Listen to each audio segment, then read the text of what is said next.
Stock market prediction channel में आप सबका स्वागत है। इस वीडियो में सबसे पहले हम बात कर लेते हैं आज की निफ्टी 50 के परफॉर्मेंस के बारे में।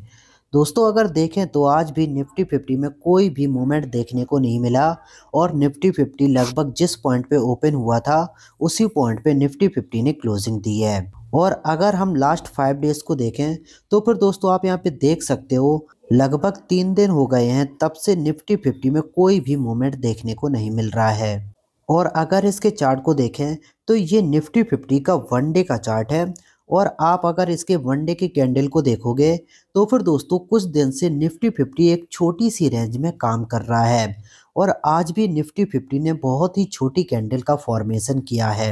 अब हम आ जाते हैं 15 मिनट के चार्ट पे और देखते हैं कि 15 मिनट पे क्या नज़र आ रहा है। अगर हम देखें तो दोस्तों आज निफ्टी 50 ने एक छोटी सी रेंज में काम किया था। तो अगर आपने निफ्टी में आज ट्रेडिंग की है तो फिर आपको पक्का लॉस हुआ होगा, क्योंकि आज निफ्टी 50 ने ना तो कॉल की साइड में मूवमेंट दिया और ना ही पुट के साइड में कोई मूवमेंट दिया है।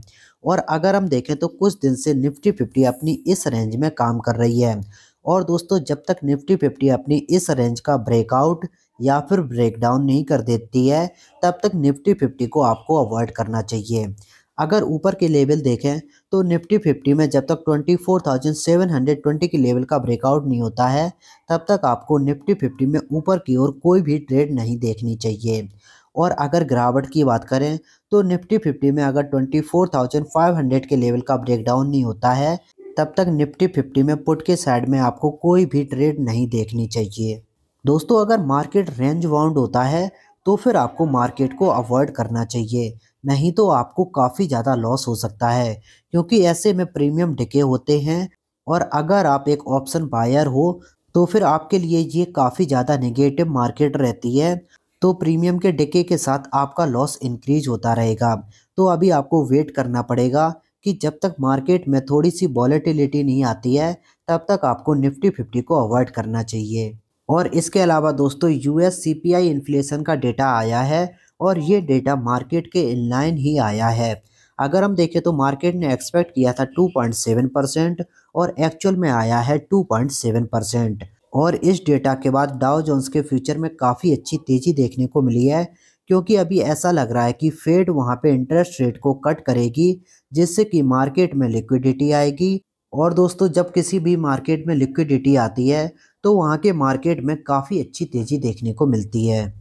अगर हम देखें तो जब ये डेटा आया था उस टाइम पे डाउ फ्यूचर लगभग 44,300 के करीब चल रहा था और उसके बाद डो जोन्स फ्यूचर में काफ़ी अच्छी तेज़ी देखने को मिली है। दोस्तों अभी मार्केट ने इस डेटा को काफ़ी पॉजिटिव लिया है और हो सकता है कल हमारे मार्केट में भी तेज़ी देखने को मिले। और इसके अलावा दोस्तों आपको नेस्डैक पे भी काफ़ी ज़्यादा फोकस रखना पड़ेगा। अगर हम देखें तो अभी नेस्डैक लगभग 193 पॉइंट की तेज़ी के साथ ट्रेड कर रहा है।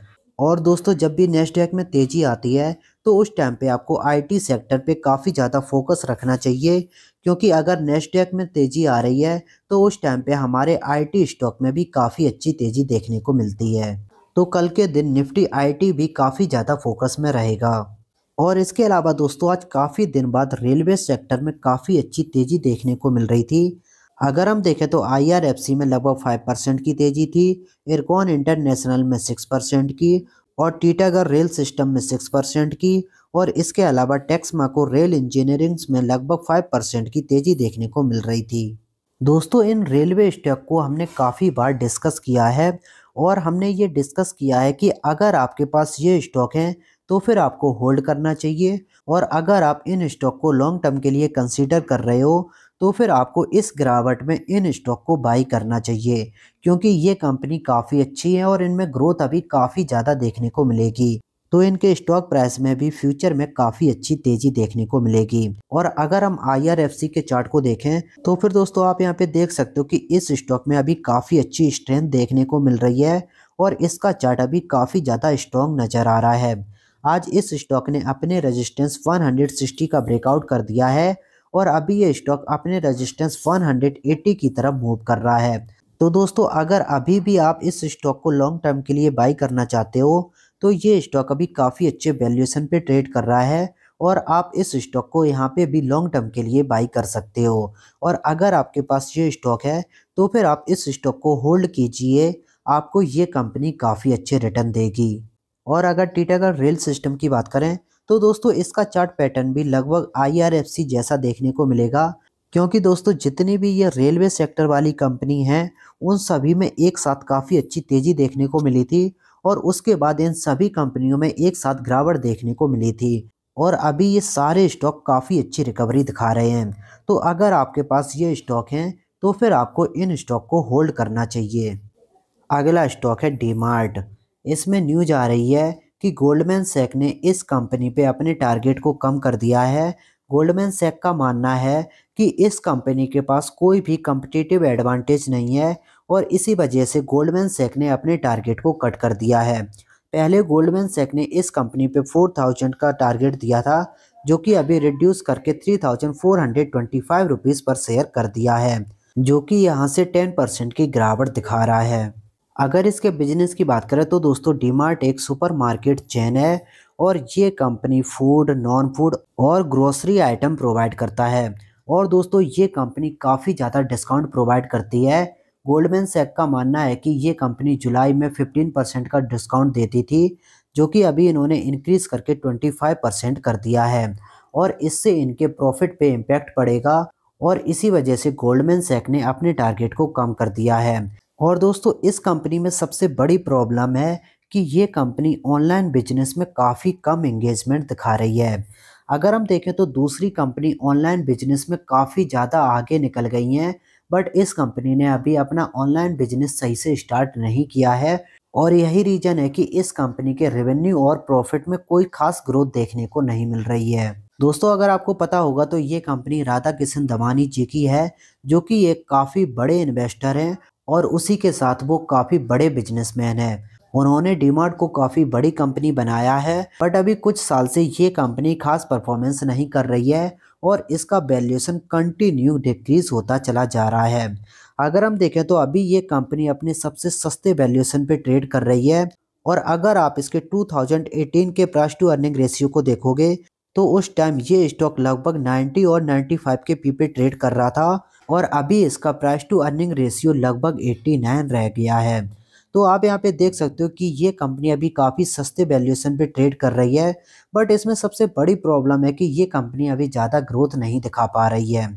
अगर इसके टोटल मार्केट कैपिटलाइजेशन की बात करें तो इसका टोटल मार्केट कैपिटलाइजेशन 2,41,349 करोड़ है और ये कंपनी अभी 89 के पी पे ट्रेड कर रही है।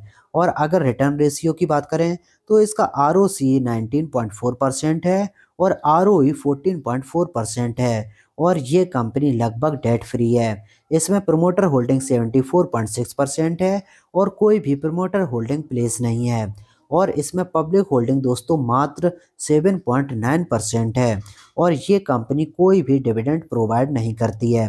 दोस्तों ये कंपनी डिविडेंड प्रोवाइड नहीं करती है क्योंकि इसका जितना भी प्रॉफिट होता है वो इनके प्रमोटर इसी कंपनी में इन्वेस्ट करते हैं और इसी वजह से ये कंपनी डिविडेंड प्रोवाइड नहीं करती है। और अगर इसके क्वार्टरली रिजल्ट को देखें तो फिर आप यहाँ पे देख सकते हो कि इसमें ग्रोथ तो देखने को मिल रही है, बट काफ़ी अच्छी ग्रोथ देखने को नहीं मिल रही है और यही रीज़न है कि इसके स्टॉक प्राइस में भी उतना अच्छा परफॉर्मेंस देखने को नहीं मिल रहा है। और अगर इसके प्रॉफिट को देखें तो दोस्तों आप यहाँ पे देख सकते हो सितंबर 2022 में इस कंपनी ने 686 करोड़ के प्रॉफिट पोस्ट किए थे और अभी सितंबर 24 में इस कंपनी ने 659 करोड़ के प्रॉफिट पोस्ट किए हैं और इस कंपनी के प्रॉफिट में बिल्कुल भी ग्रोथ देखने को नहीं मिल रही है। और अगर इसके बैलेंस शीट की बात करें तो दोस्तों आप यहाँ पे देख सकते हो कि इस कंपनी के पास काफ़ी अच्छे रिजर्व हैं और अभी इनके पास 19,487 करोड़ के रिजर्व हैं। और अगर इसके शेयर होल्डिंग पैटर्न की हम बात करें तो आप यहाँ पे देख सकते हो कि इसमें प्रोमोटर के पास 74.64% की होल्डिंग है, FII के पास 9.9% की होल्डिंग है, DII के पास 7.4% की होल्डिंग है और पब्लिक इसमें मात्र 7.9% है। तो दोस्तों ये कंपनी तो काफ़ी अच्छी है और इसके फंडामेंटल भी काफ़ी अच्छे हैं, बट इस कंपनी में अभी ग्रोथ देखने को नहीं मिल रही है और जब तक ये कंपनी ऑनलाइन बिजनेस में नहीं आती है तब तक इस कंपनी में ज़्यादा ग्रोथ देखने को नहीं मिलेगी। और अगर ये कंपनी अभी ऑनलाइन बिजनेस का अनाउंसमेंट कर देती है तो उसके बाद इस स्टॉक में काफ़ी अच्छी तेज़ी देखने को मिलेगी। क्योंकि दोस्तों इसका मार्केट शेयर जो आजकल की फिनटेक कंपनी है वो कैप्चर कर रही हैं। जैसे कि आपने देखा होगा कि जोमेटो का ब्लिंकिट और स्विगी का इंस्टामार्ट और अभी तो अमेजन ने भी ये अनाउंसमेंट कर दिया है कि वो 15 मिनट डिलीवरी स्टार्ट कर रही हैं। तो जो पब्लिक है वो ग्रोसरी का आइटम ऑनलाइन परचेस कर रही है और इसी वजह से इस कंपनी में हमें ज़्यादा ग्रोथ देखने को नहीं मिल रही है। अगर इसके चार्ट को देखें तो ये डीमार्ट का वीकली चार्ट है और ये स्टॉक आप देख सकते हो उसी प्राइस पे मिल रहा है जिस प्राइस पे ये स्टॉक 2021 में मिल रहा था। और दोस्तों इस स्टॉक का 3200 से 3400 काफ़ी अच्छा डिमांड जोन है। जब भी ये स्टॉक अपने इस बैंड के पास आया है तो वहाँ से इसने काफ़ी अच्छी रिकवरी दिखाई है और अभी फिर से ये स्टॉक अपने इसी बैंड के पास आ रहा है। तो अगर आपको ये स्टॉक इस रेंज के आसपास मिलता है तो फिर दोस्तों इस स्टॉक को आपको लॉन्ग टर्म के लिए बाई करना चाहिए क्योंकि ये कंपनी काफ़ी अच्छी है और इनके मैनेजमेंट दोस्तों काफ़ी अच्छा है और इनका मैनेजमेंट कुछ ना कुछ ऐसे ऑप्शन लेके आएगा जिससे इस कंपनी की ग्रोथ फिर से देखने को मिलेगी और उसके बाद इनके स्टॉक प्राइस में भी काफ़ी अच्छी तेज़ी देखने को मिलेगी।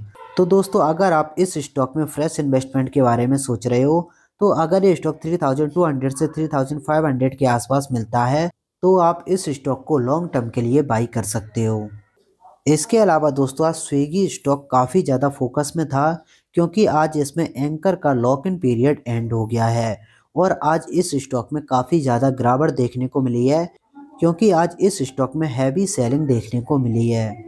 अगर हम देखें तो आज इस स्टॉक में गैप डाउन ओपनिंग हुई थी और उसके बाद ये स्टॉक एक छोटी सी रेंज में काम किया है।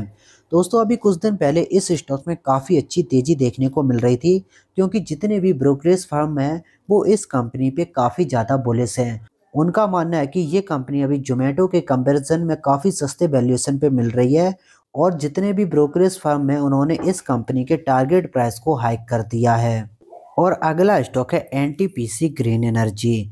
इसमें न्यूज आ रही है कि इस कंपनी को एनर्जी स्टोरेज सिस्टम सेटअप करने के लिए ऑर्डर मिला है और इसके चलते आज इस स्टॉक में गैप अप ओपनिंग देखने को मिली थी और उसके बाद इस स्टॉक में प्रॉफिट बुकिंग देखने को मिली और ये स्टॉक लगभग 1% की तेजी के साथ क्लोज हुआ है। और इसके अलावा अगर एशियन पेंट की बात करें तो दोस्तों कल के वीडियो में हमने ये डिस्कस किया था कि एशियन पेंट में एलआईसी ने अपने स्टेक को इंक्रीज कर लिया है और उस न्यूज का इम्पैक्ट हमें आज इसके शेयर प्राइस पे देखने को मिला है। आज इस स्टॉक में काफ़ी अच्छी तेज़ी देखने को मिल रही थी और ये स्टॉक 1.2% की तेज़ी के साथ क्लोज हुआ है। और अगर इसके लास्ट 1 ईयर के परफॉर्मेंस को देखें तो दोस्तों आप यहाँ पे देख सकते हो कि इस स्टॉक में काफ़ी ज़्यादा गिरावट देखने को मिली है। तो अगर आप इस स्टॉक में लॉन्ग टर्म के लिए जाना चाहते हो तो अभी ये स्टॉक काफ़ी अच्छे वैल्यूएशन पे ट्रेड कर रहा है और अगर आप इस स्टॉक को लॉन्ग टर्म के लिए बाई करते हो तो ये स्टॉक आपको काफ़ी अच्छे रिटर्न देगा। और लास्ट में हम बात कर लेते हैं डो जोन्स के बारे में। अगर हम देखें तो यूएस के सीपीआई इन्फ्लेशन के बाद डो जोन्स में गैप अप ओपनिंग देखने को मिली थी बट उसके बाद डो जोन्स में शार्प गिरावट देखने को मिल रही है और अभी डो जोन्स 74 पॉइंट की गिरावट के साथ ट्रेड कर रहा है। दोस्तों अगर डो जोन्स में कंटिन्यू गिरावट देखने को मिली तो हो सकता है कल हमारे मार्केट में भी गैप डाउन ओपनिंग देखने को मिले। तो आपको डो जोन्स को एक बार ट्रैक करना पड़ेगा और हमें देखना पड़ेगा क्या डो जोन्स अपने लेवल को सस्टेन करता है या फिर डो जोन्स में यहाँ से गिरावट देखने को मिलती है। दोस्तों अगर वीडियो अच्छा लगा हो तो please like the video and subscribe the channel. इस वीडियो में इतना ही, मिलते हैं अपने नेक्स्ट वीडियो में।